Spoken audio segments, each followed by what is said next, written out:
Okay, so pretty good scent inventory, much better than what you did before. It was about 2 minutes.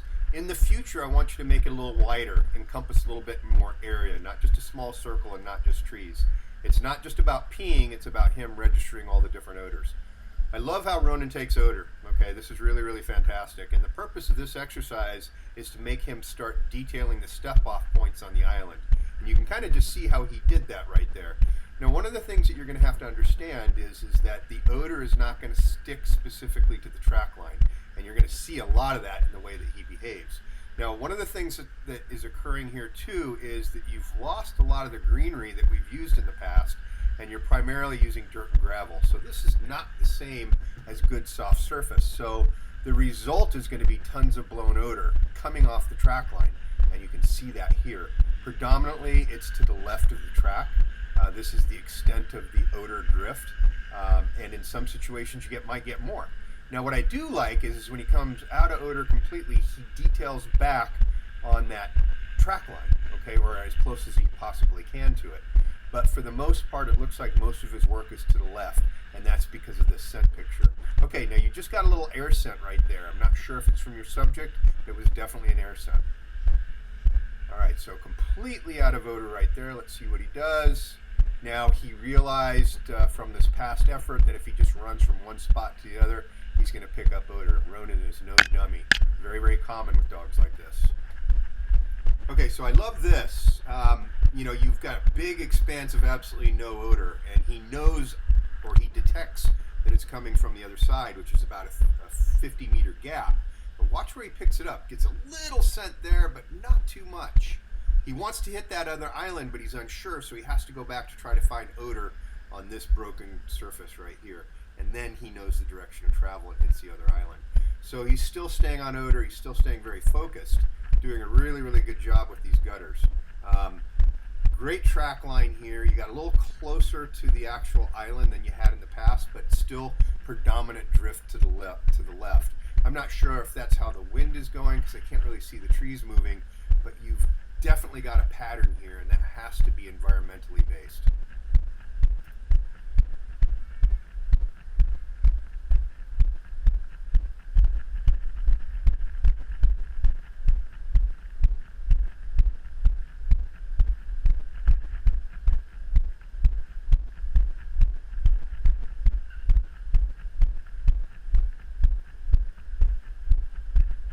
So one of the things that starts to occur here is he kind of stops using his nose and he just goes based on experience where to run to, okay? He picks up a little bit of odor there, but for the most part, I think he's anticipating getting the track on the other side of the road because you've done nothing but a straight line here. And this is one of the things that trailing dogs have a tendency to do. They pattern the track. Now look how low that tail just dropped. Far lower than before. He's slowing down. He's hesitant. He's trying to find the odor, but he can't. He's using the soft surface and the vegetation, but he's not getting any odor. What's going to be really interesting is to see how he works this and if he can come back and pick up odor. Now, I like the fact that you're not going any further. That's important. You can see the behavior that he has no odor. And when we have no odor, we do not want to follow the dog because following the dog is a form of reward. If we follow and he has no odor, we're telling him it's perfectly cool just to do and go wherever you want. And what we end up having is what we call a ghost trailing dog. And this is a dog that just runs because he can. We don't want that. We need a dog that will stop when he's out of odor so we know we have to get back to a certain point. Okay, so I love this, going back to odor, and he detects it really, really nicely and gets you a good direction of travel. But it looks like we're still getting a lot of drift to the left. So what I guess what we're probably having is a fair amount of wind going in both these two different directions. Now you got a little bit of blown odor up against that building, but not much, not enough for him to really work with too nicely. I think it's giving him a direction of travel, but it's not too consistent. But I think you're doing a pretty good job of following him here. He definitely got odor up against that metal generator area. Now this is an interesting spot because you got a lot of good vegetation, and vegetation like this is almost like it's hydrophilic. It's almost like scent in water. Scent has a tendency to get really, really attracted to that vegetation. Right back on the track line, beautiful, beautiful.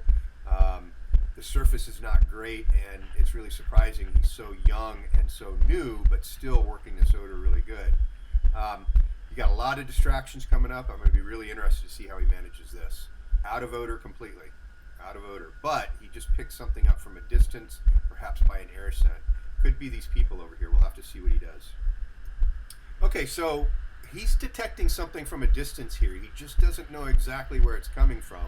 You're getting a little bit of an air scent picture, and I think for him it's a little frustrating because he sees these bodies here, so he's a little unsure of how to proceed. You know, you've got great distractions right in the middle of his air scent picture, and he's having to scent discriminate amongst all of them. And now you have a couple guys sitting right here, which makes it even more difficult. Okay, this is going to be great to see what happens. Now the guys sitting are just too much of a target for him not to ignore, and so I think if he didn't have any line pressure, he probably would have gone over there.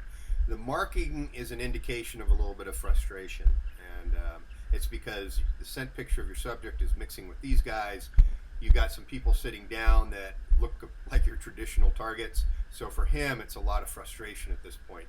I'm liking the fact that he's still thinking outside the box and is getting off those distractions. Your line checks were actually very, very light. It was enough to make him come off on that initial detection, but still, most dogs, if they were really completely, thoroughly distracted, would have stayed with your distractions. So he's going back to work. That says a lot to me.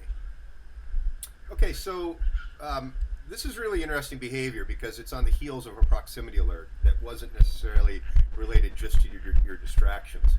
I think he's working some odor, and I think that this is partially pool scent odor. Your subject is very, very close, and what happens in the pool scent is that blown air scent odor trumps track odor. So they're going to work air scent before they work track. Now, this is a great place for air scent to really hold up. You've got tall bushes, lots of greenery. This is far better than those shallow islands just to the right. So great scent picture here for him, and you just see he just got another little alert right there. He just simply has no idea where it's coming from. That's the problem with these air scents. Now, how dogs work air scents is very unique. It's not like a lot of times what you would think. Naturally speaking, they have a tendency to avoid getting into the middle of it. So picture the scent pool as that, just a big pool of scent, almost like a swimming pool. Dogs aren't going to dive into the middle of the swimming pool trying to find source. What they're going to do is they're going to work the edge of the scent pool to try to find either the scent cone or a track out. You just got another great air scent right there, okay?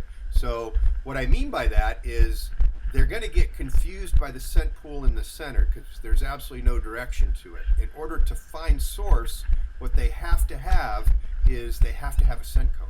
Okay, if your person is inside the scent pool. So I love this. Watch this little air scent that he gets, and then right at the same time he sees this distraction, but he doesn't go to the distraction, he works the air scent. This is an example of your dog scent discriminating an air scent, not just the track. Very nice work. Okay, so you're going to get a really great find here. It's absolutely fantastic, but the one thing I need you to do is to become more active in the praise. Let's get your girly voice on. That's that nice high-pitched voice. Show that you're happy, okay? Super important. You're part of the package. It's just not the reward of your trail error. Get in there and praise them up really good, okay? You're just sitting back doing nothing, and that's a bad handler. So let's talk a little bit about what you're going to do here in the future. This was a really great track. I love the concept, but there's two fundamental things that were problematic. The first one was it was not a good time. I think there's a little bit too much activity there that caused a little bit too much conflict. I want to put this earlier or later when you don't have bodies out there.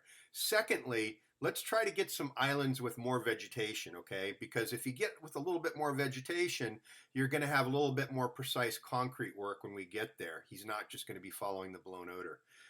The air scent is fine, not a big deal. You can't help that in an urban environment. It happens each and every time.